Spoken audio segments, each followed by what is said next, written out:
Ladies and gentlemen, some of you are going to be so triggered by this that you don't know whether to rush to the Midol first to ease your pain or hurry to the comments section and complain about a car that you've never owned nor have you ever driven. But there's still a lot of these things on the road, so we again need to talk about it. Now, some of you know that I used to be a die-hard General Motors fan, and I used to drive an '08 Denali exactly like this one right here, but I traded that Denali in for a Buick Century, and when the time came that I needed a four-wheel drive pickup again, I did not buy another one of these things. I hated that truck. Hated it. The thing I hated most about my Denali is it was put to shame in every single way except for horsepower by F-150s. People driving F-150s seemed to be able to do things that I couldn't, and that really bothered me. So I took the cheaper option and I bought an F-150 on the side of the road used for $1,500, knowing all of the problems that they have.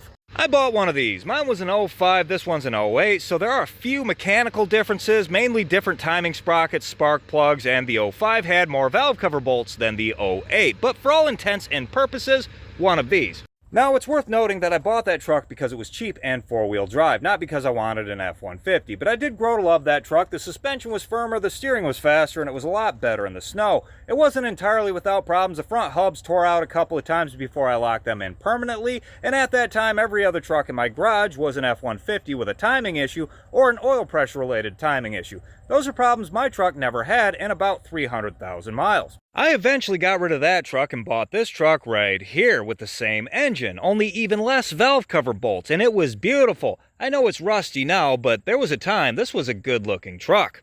It's had over 300,000 miles now, and it also has not had any valve train issues. Now, I'm not making this video to encourage people to buy a 5.4 Triton 3-valve. Please do not go out and buy a 5.4 Triton 3-valve just because I've not had any issues with one. But if you are looking at a truck that you absolutely need, and it just so happens to have a 5.4 Triton 3-valve, here's a couple of things you need to know. First, before you even start that truck, check the oil and make sure it doesn't feel super thick. People will add thicker oil to sort of mask valve train issues that are related to oil pressure. If the oil feels nice and thin, let it warm up for about 10 minutes. You want the engine to be all the way hot. If the oil's cool, it's a little bit thicker. And if you do have oil pressure related valve train issues, they won't be as obvious when the engine's cold. So let it warm all the way up. The next thing is, if you do buy that truck, start running 530.